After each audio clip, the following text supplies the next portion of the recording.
Before we begin, I would like to acknowledge the traditional custodians and their ancestors of the lands and waters across Australia that many of you may have travelled from to be here this evening.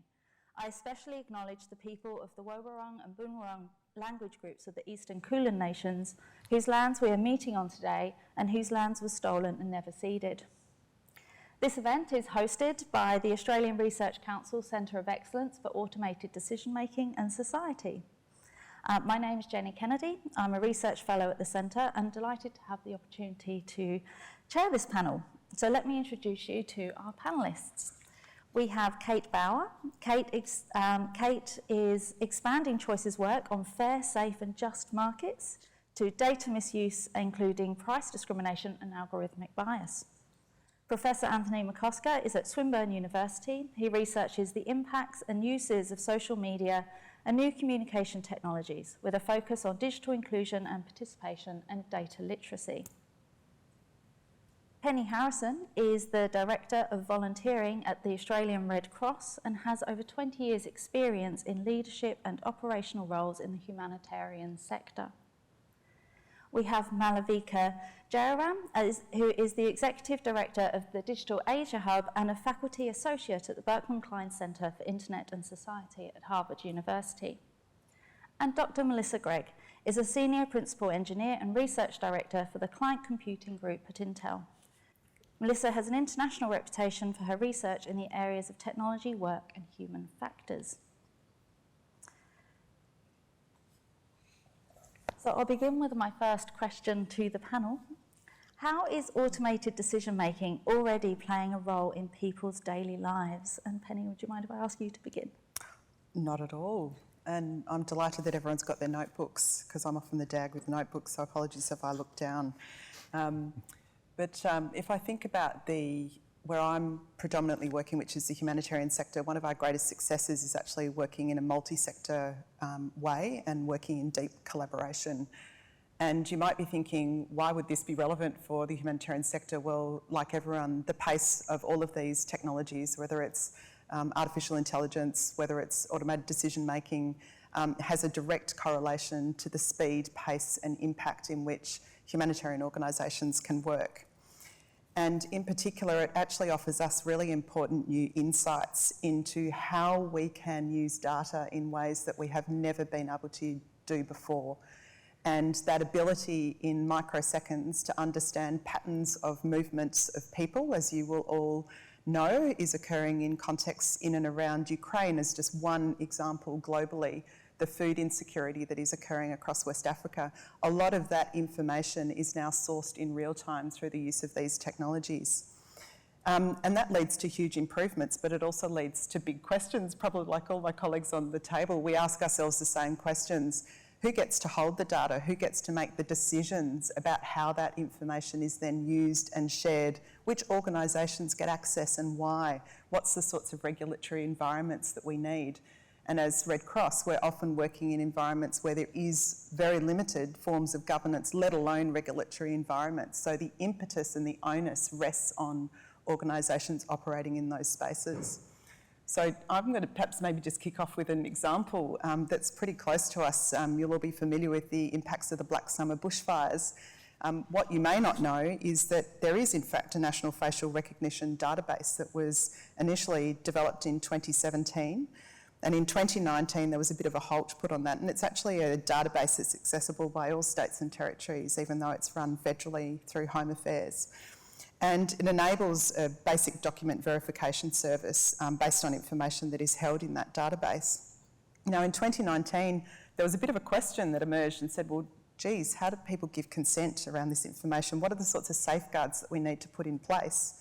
However, roll forward and the Black Summer bushfires occurred, and you all know the scale of that. And as one organisation, one of the biggest issues we faced was how do you quickly verify someone's identity when they've just lost absolutely everything? How do we potentially use these sorts of technologies? So in fact, we didn't, but Services Australia did. They used that verification database to try to assist people access relief payments really, really quickly. Now, I'm sure that had a lot of immediate benefit for those individuals who are able to be a part of that, but it does raise the question that we're actually using something that we know is sitting in an environment that doesn't have adequate regulation and legislation around it. And I guess this is why things like the work of Ed Santo up at University of Technology, Sydney, looking at those sort of frameworks around what this should and could look like becomes so important when you put elements of human rights, or certainly community, very much front and centre. So I hope that kicks it off with Jenney. Thank you, Penny. Malavika, can I ask what you're seeing as your role at Digital Asia Hub? Yeah. Thank you. Thanks for organising this and pulling this great group of people together. I think as someone who's a visible minority, one of the things that the internet promised us was we could be invisible, we could be anonymous, we could escape from the types of racism and discrimination that we experience in the offline world. But hey, the internet wasn't just, happy leaving us alone. So there are new kinds of bias, new kinds of discrimination, new axes and vectors around which this is being perpetuated online. So I think for me, one of the really key areas of research as well as interest is the extent to which automated decision-making affects particular demographics rather than people at large. And I think that's where a lot of the work needs to be, because we're dealing with not just instances of discrimination, but structural forms of discrimination that haven't been dismantled, but are being perpetuated, amplified by these new tools and techniques, which are invisible, not transparent, opaque to most people. They don't know what's happening, so they can't protest, they can't engage in any kind of collective action against them. And I think it's particularly problematic that this happens at a moment when collective action is so hard. People are exhausted, people don't have the time, life is very complicated, and the old traditional forms of action, whether it was unions or other kinds of groups and community efforts, are on the wane.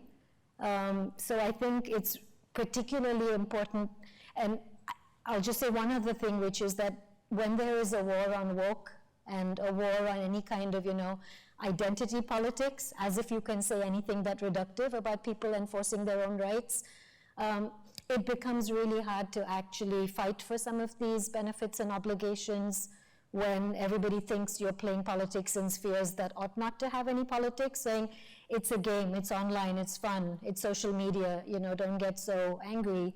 So we're seeing automated decisions being made in spaces that ought to be free and fun and light, but they're actually taking the social and turning it into the political, or taking the social and using it to make decisions about things that are really big, about your sexuality, about your entitlement to benefits, to welfare, to whether you can get a loan or not. And I think we should stop using that example, because the impact of social media on loans is something we've talked about for a long time, but maybe there are other ways that we can actually describe new kinds of harms that are coming out. So I think for me, the impact on these systems in our daily lives are really implicit and creepy in ways that affect particular cultures, particular demographics more than others. There is disparate impact on many levels. And I think for me, that's where the real work lies. Would anyone else like to jump in at this stage?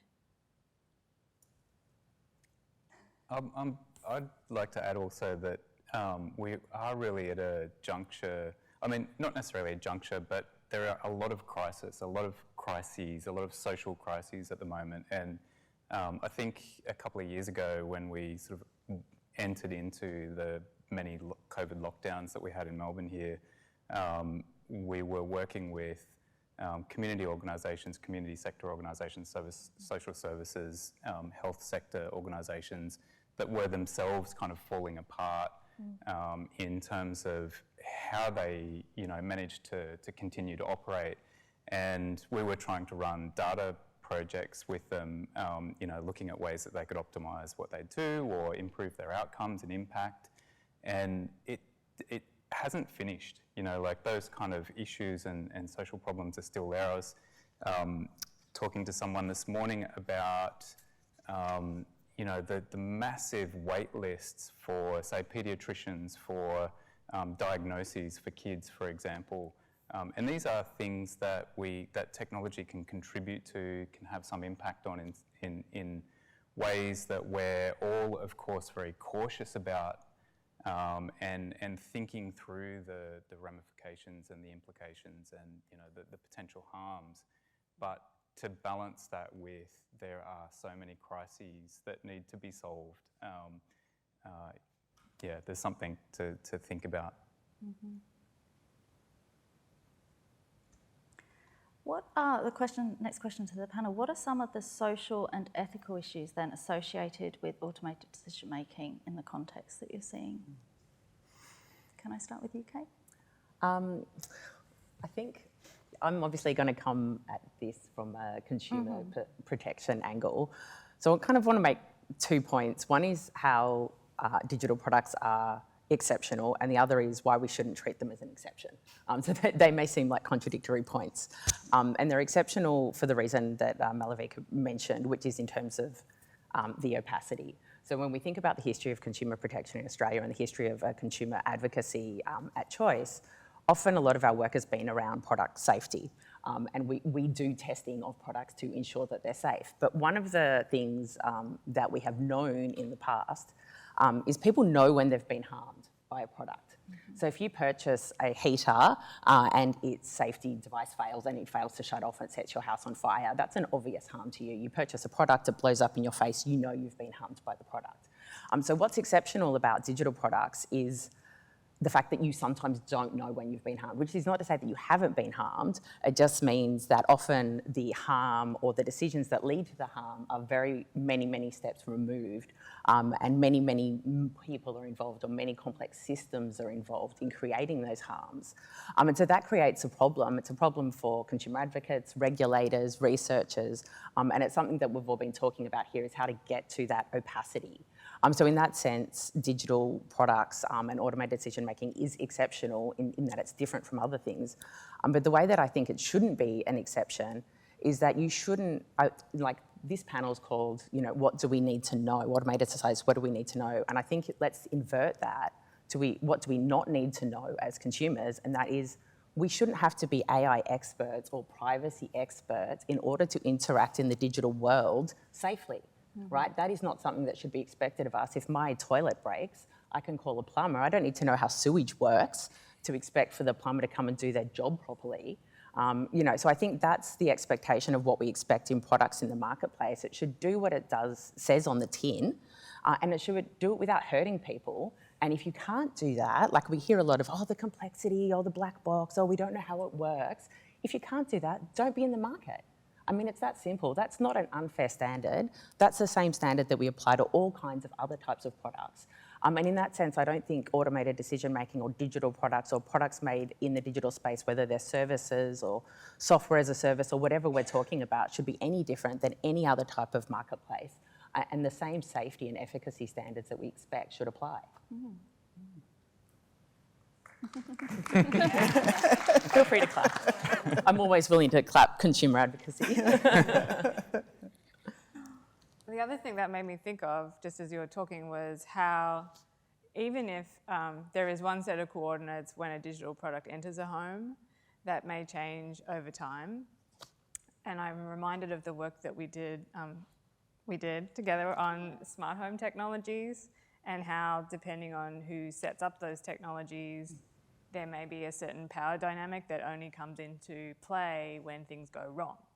So when we were doing work on smart home technologies to try and inform Intel engineers on what to optimize for several years ago, this was an industry, the security-based industry for how to keep a home safe when largely men were not in the home and were off wanting to make sure that they had locked down their property. And by bringing a gender studies lens to that, we also started to realize that there were this growing number of partners of digital product owners who were becoming subject to new forms of threat and violence, potentially, because they didn't know how to operate some of these smart products, because they weren't initially installed by them.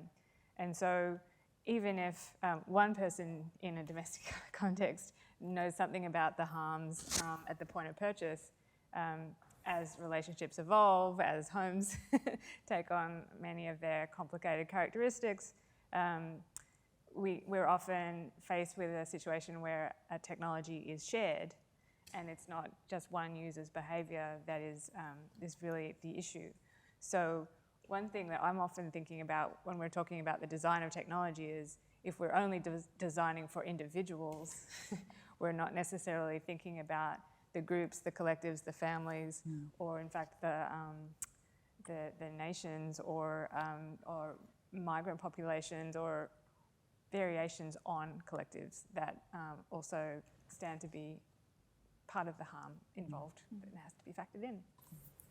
Can I also just add something to that, like one more exception to your list, which is that I think we often see harms as exceptions, as if the glitches, the problems are a case of a few bad apples, the rest of the barrel is fine. We fail to notice that actually sometimes the glitches are the system working exactly as intended, and that the harms are very much calculated. There's been a cost-benefit analysis, and there's been a decision made that we're willing to live with these. As in the case of consumer products, but with most other things as well, that it's okay if there are false positives or false negatives for this percentage, because for the rest of the people it will work.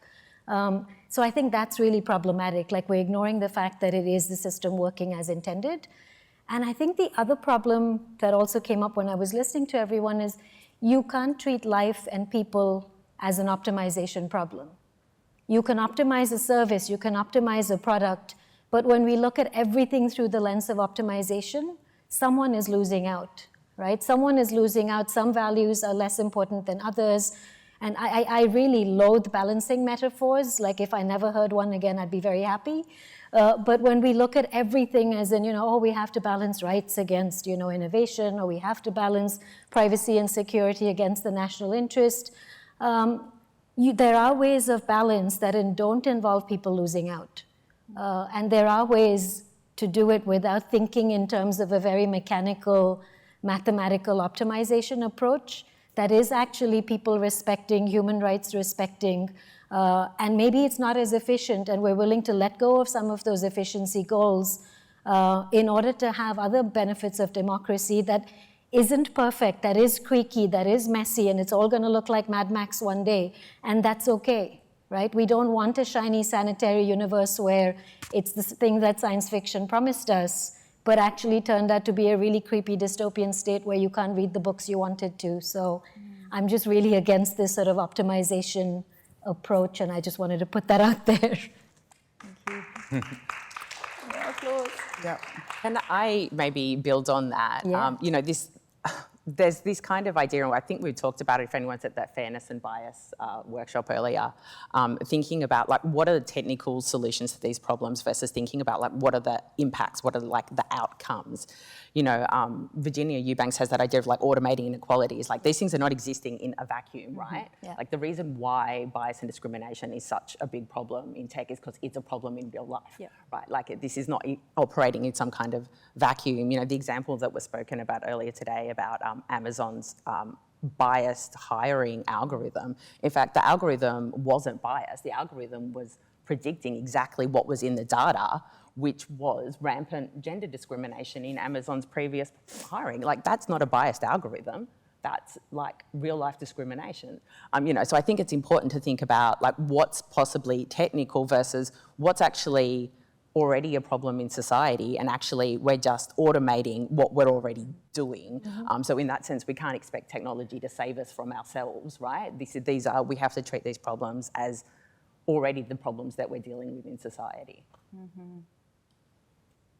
That's really interesting. If I could perhaps give an example of where understanding where community sits and what the community needs are and what the potential unintended impacts at the end of those chains as they get developed.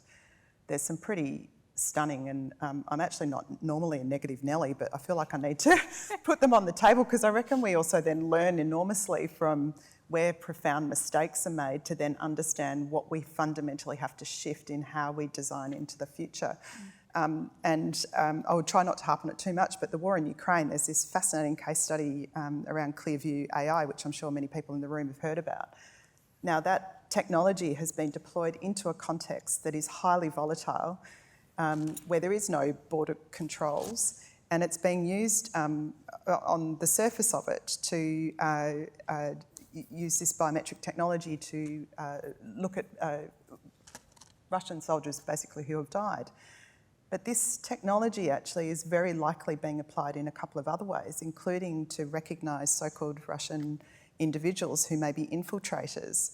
And it raises enormous ethical questions because the scraping of the data that Clearview AI has used its information source from is extremely biased and makes all sorts of assumptions about an individual coming from a certain ethnic background.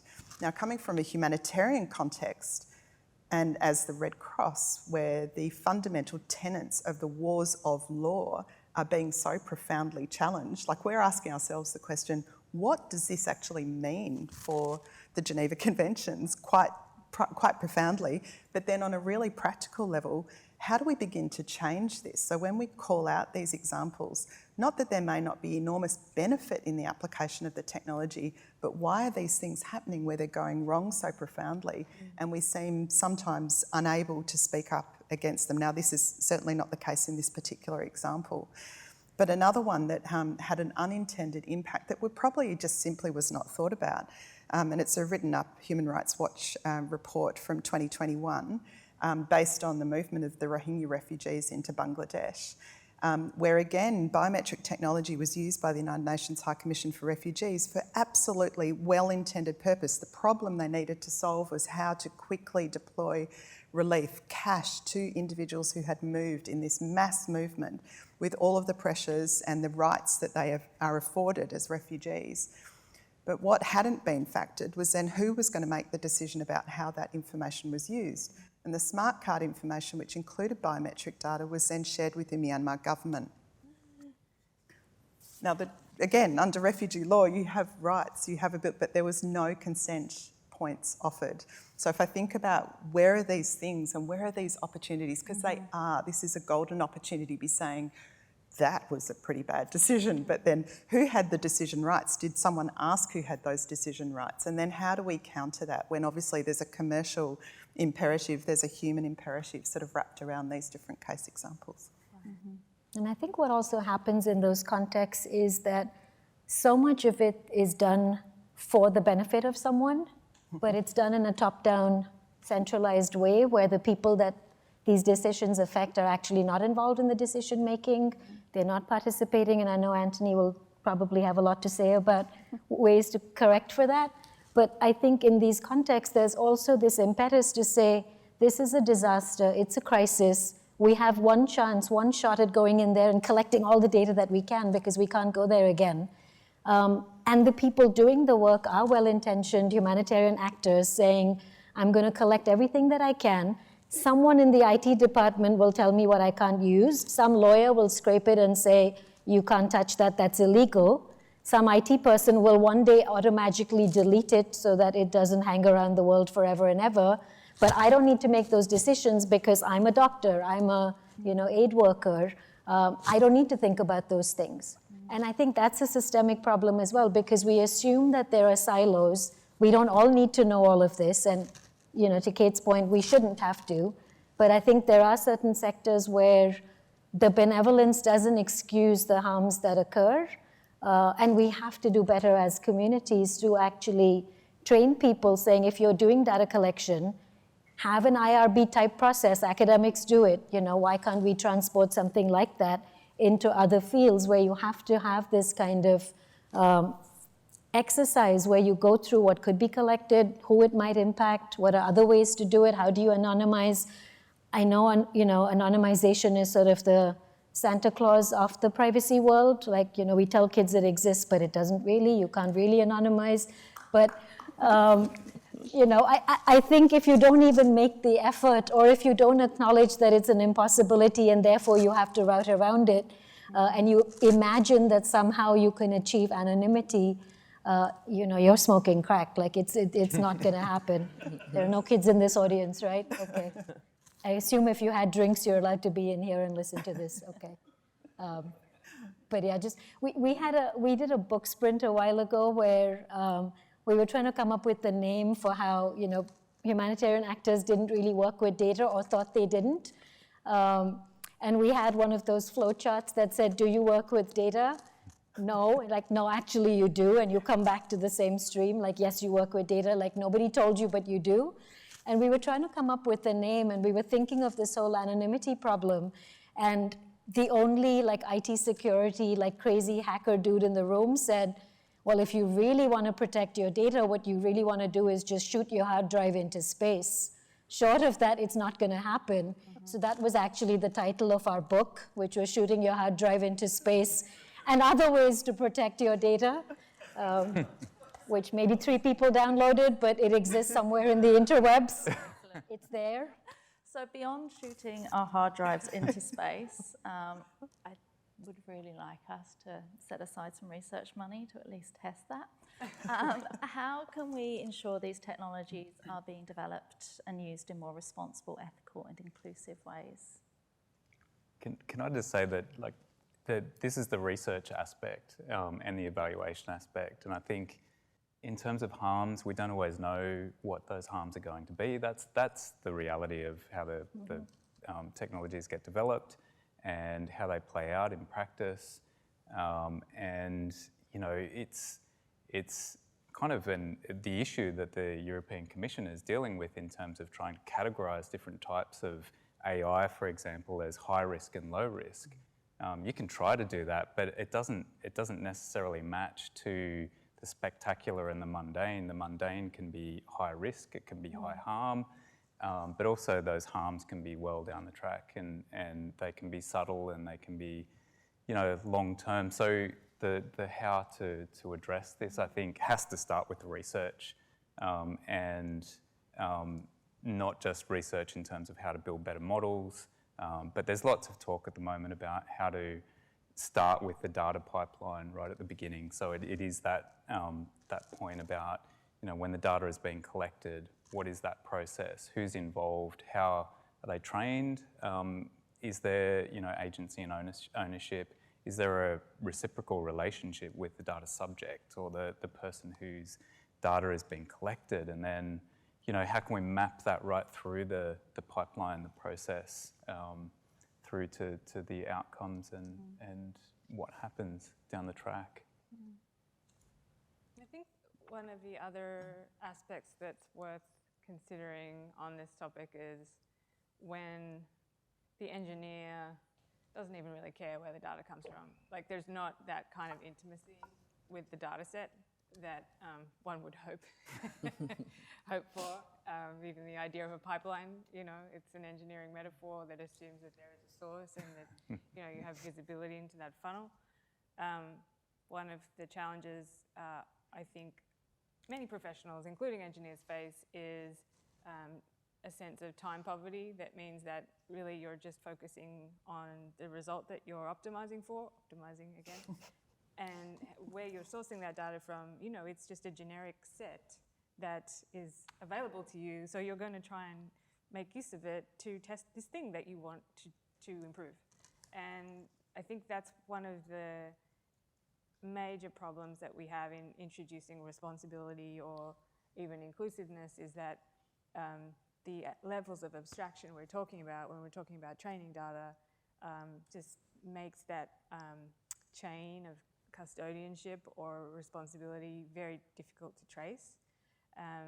And the other point I thought was worth introducing at this stage in the conversation is, we don't have a diverse industry.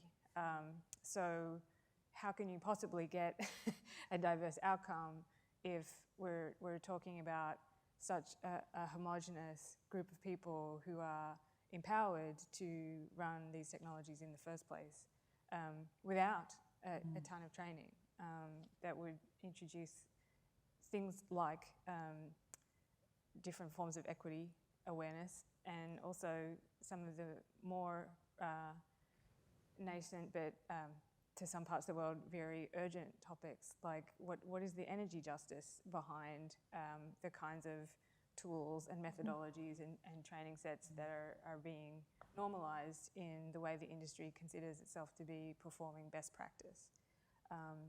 So the thing that I wonder about when we're talking about responsible automation is, what are we letting machines decide for us that don't even require a human in the loop, that don't even require a conversation about the effects of this professional practice that I am replicating? Because I've been taught that that is the best way to do it. And that level of abstraction is the thing that concerns me the most, because it means that we're very far removed from both the human impacts but also the ecological impacts of what these technologies are doing to the planet more broadly. That's my happy story to add.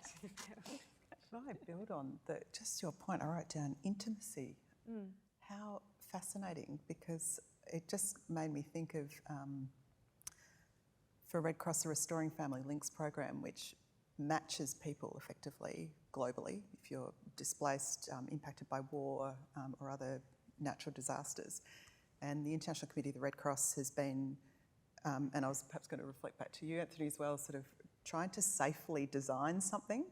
And it's just given me a question I'm going to ask them. Is it perhaps because there is an intimacy with how the data is being originally collected, which is almost individualised with that person, because the security and sensitivity of that information is so profound that you've got to have the engineers in the room with the caseworkers, with probably the data scientists trying to understand how they're going to manage these data sets in the background and working through issues of consent, and then which bits of information would be clearly not anonymised now.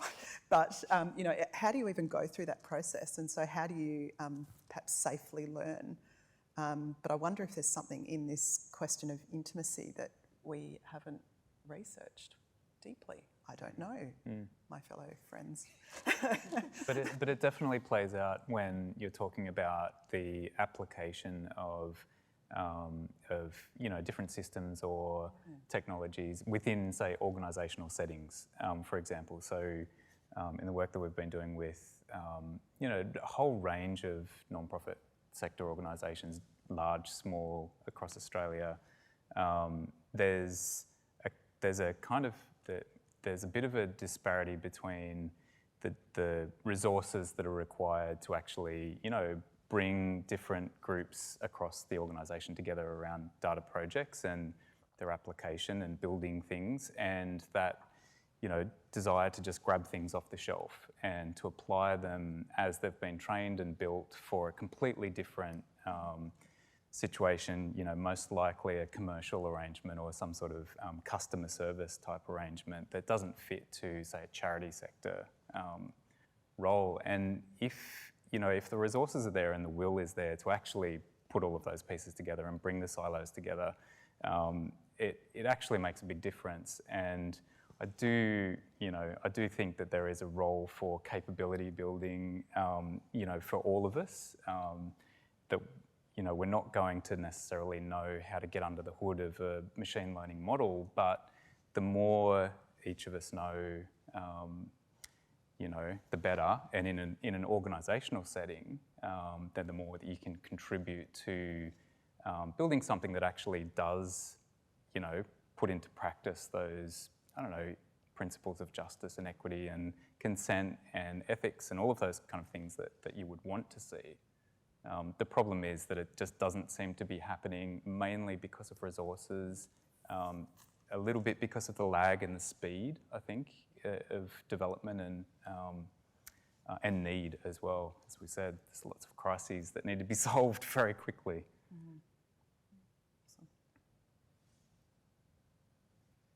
I just want to say as well to the audience that we will have time for questions, and there will be 2 mics set up, so you might want to make your way to them when it is time. I'll give you time to be thinking about those questions, but I want to ask one more to the panel, to each of you.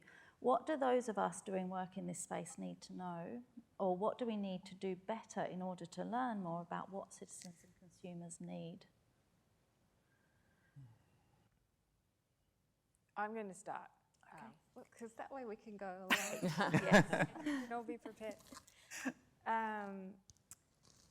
I've been thinking a lot about this question since it's the title of the panel.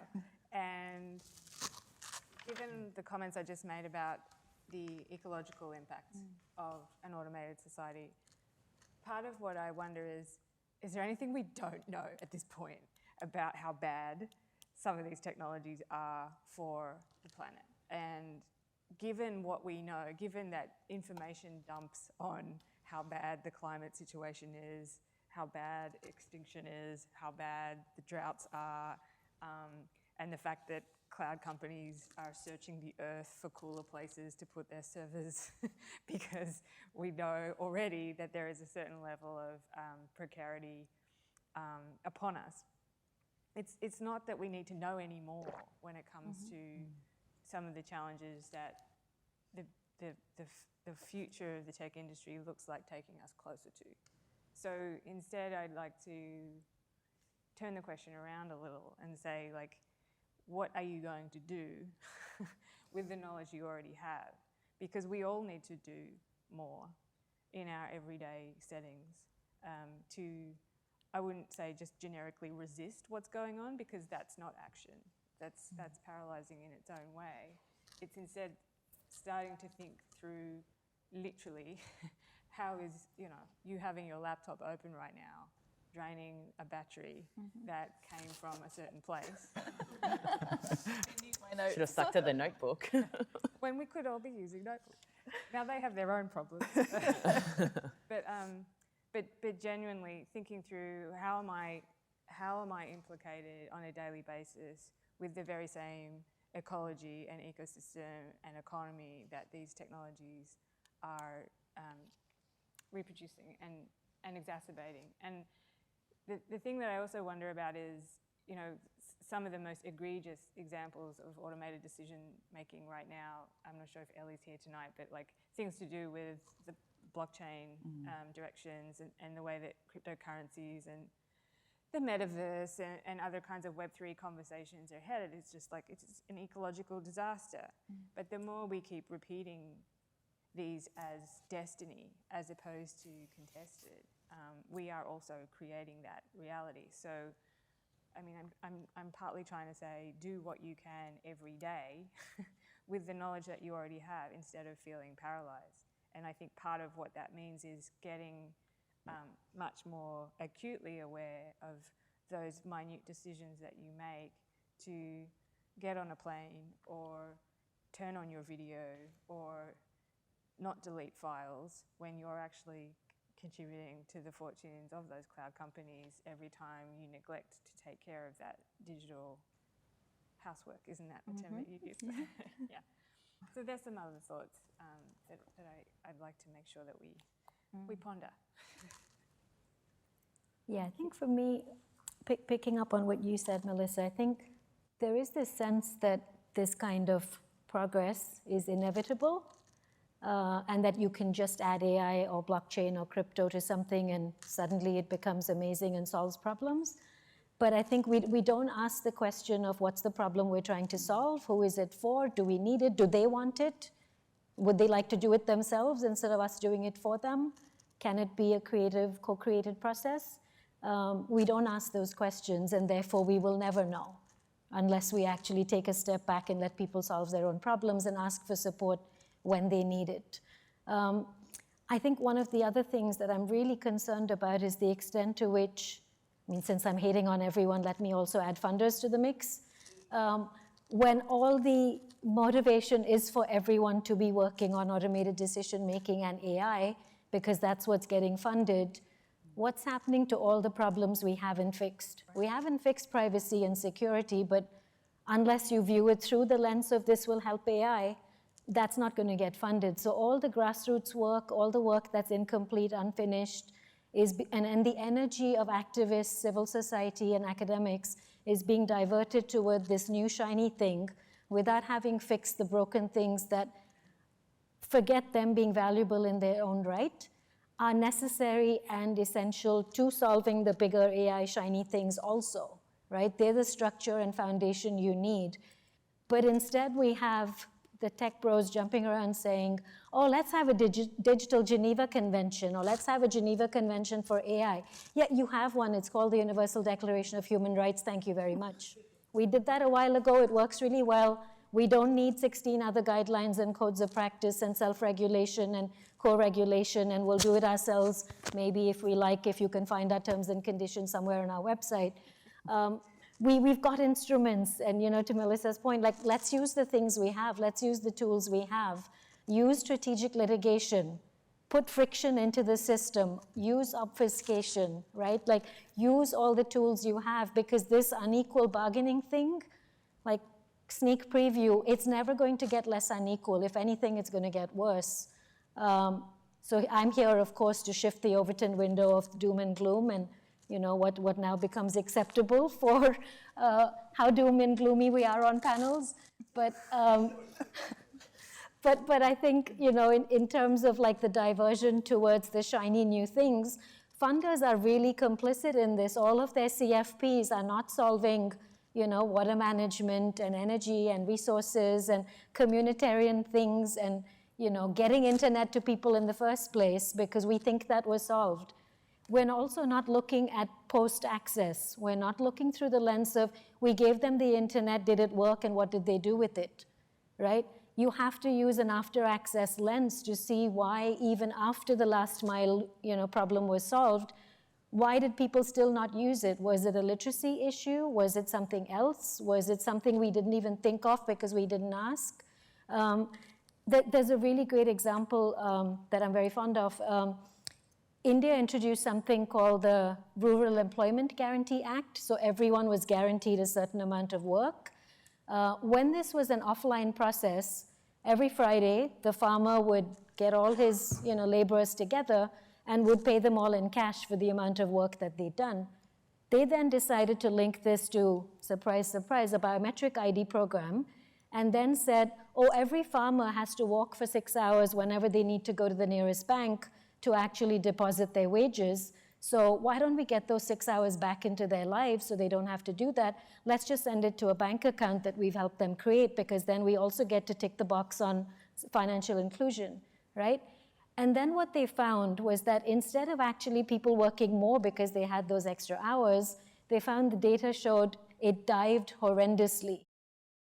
We really need as many smart people as possible solving these problems because they are difficult. We're very glad you're all here too. I'm going to open it up to questions from the audience.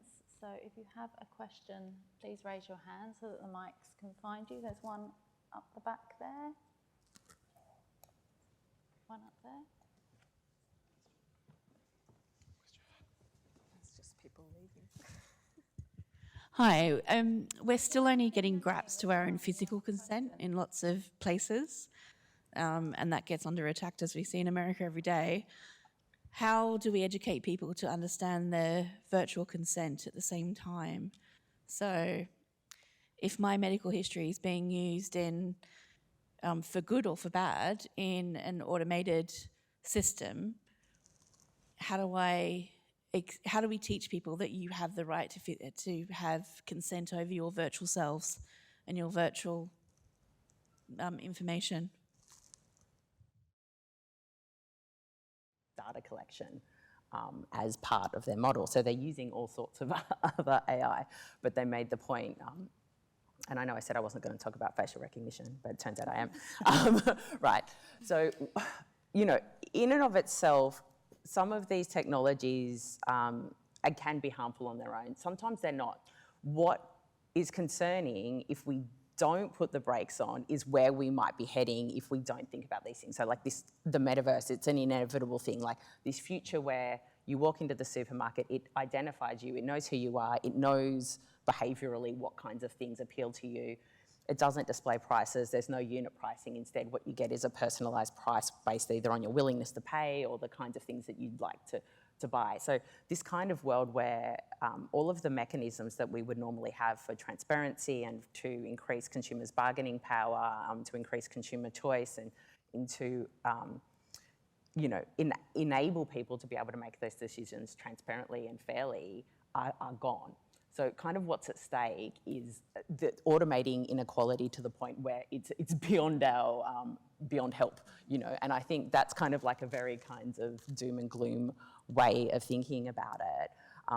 But, you know, as I said, like none of this exists in a vacuum, right? This is literally replicating the bias and replicating the discrimination that we already have. So I think if we don't treat that seriously, we will automate it to the point where we've lost kind of human control. We've lost our capacity to intervene in that system. I think this idea of like, what's the threshold? I'll give you a quick personal anecdote. We've got time, don't we? Yeah. Yes, go for Yeah.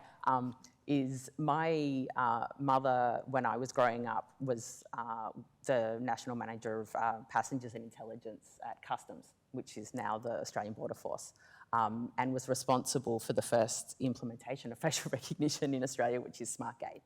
Right, and the conversations that they were having at that time and the argument that she was making was that they were talking about should they use fingerprint, should they use facial recognition, which at that time was a very new technology, it only needs to be as good as a human customs officer, right? So it's like, what if it gets it wrong, you know? Like you can't trust a machine to do this thing. Well, it only needs to be as good as a human. So I think that's like a really interesting question. Is that true? Like, does technology only need to be as good as a human for us to trust it to make a decision, or does it need to be better, right? So I think my actual argument is it needs to be better. There's something about humans and the way that we make decisions.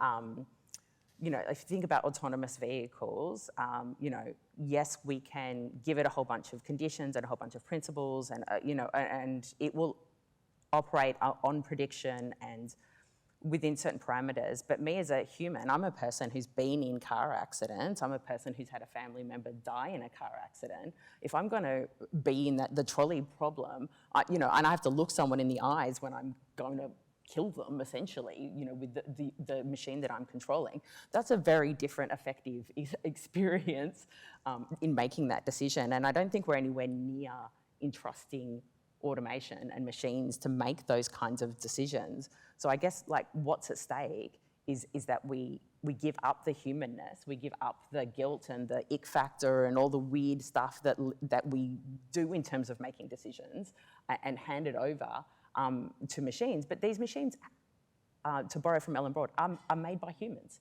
right? So actually we've already made these decisions, we've just made them and then let them be. So it's like we made the decision instead of making them every time. We've like made them in one point over here, and now we've just let them go into the world, and they will be whatever they will be.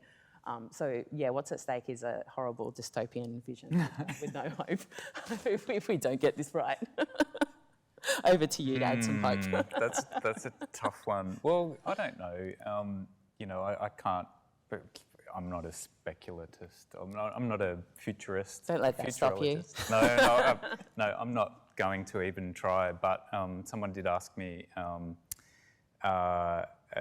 peak body, social services peak body person asked me, you know, what are we looking at in the next 10 years? They've got to be sort of prepared for how they use data in and across social services. What should we pick? What winners should we pick? What ones should we put aside, and what should we be advocating for? And it's such a really difficult question. The only answer that I could think of was that we'll start at the ground up and start at all of the processes that you need to put into place to make sure that you're doing things better than you are now, and you know, look for the outcomes that are improvements. And I think then I was thinking about this question of where are things headed? And the thing that really does seem to stand out across all of the things that we've talked about at this symposium and all of the projects that we're doing is that there's something about expertise and learning that's changing and really shifting across you know, all of the contexts where we see these kind of technologies deployed or used.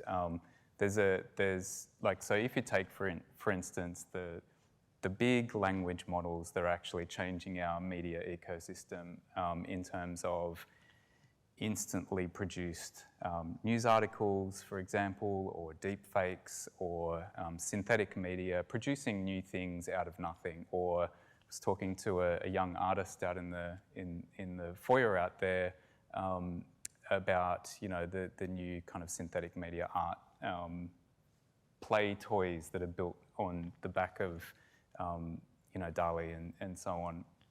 What's really interesting is that these things are changing our sense of expertise in the sense of, who is the author, who is the writer, what role do we play in putting together that article that's auto-produced, and what role should we play? And is it something that we need to rethink? All of those roles that we've been so comfortable with in terms of our agency and our input into these processes. And the other side of that, or the flip side of that, is that some of the success cases that are always referred to are things like diagnostics in medicine and image reading of melanoma, and the test is not a Turing test anymore in the sense that is the system convincing enough to be a human? Is it better than the expert? So is it better than the expert reader of the medical image? So I think that kind of goes to your point there as well. And I think, it's interesting to think what happens when it is, and where do we take that, and what do we do with it? And in what situations, what kind of context can we imagine that we could, do things better than we are at the moment? I don't know if they're some of the things that I've been thinking about. I might add two things. One is perhaps to your human point there, I think we need to not lose the capacity to be shocked, because sometimes we can become very complacent and we forget the unintended consequences and all of the other perverse outcomes that can occur. And there's something about the humanness in us that we must remain extremely curious, but also to have the ability to be shocked. So the role of autonomous weapons systems, for example, is played out in most of the last couple of decades of conflict, have horrendous outcomes for civilians protected under the Geneva Conventions, I might say. But actually, it's again back to what are the ethical considerations and questions we really need to ask about the limits of the humanness of decisions, and how far are we willing to go to enable these weapon systems, in this example I'm using, to take on the responsibility that really probably should lie ethically with a human being.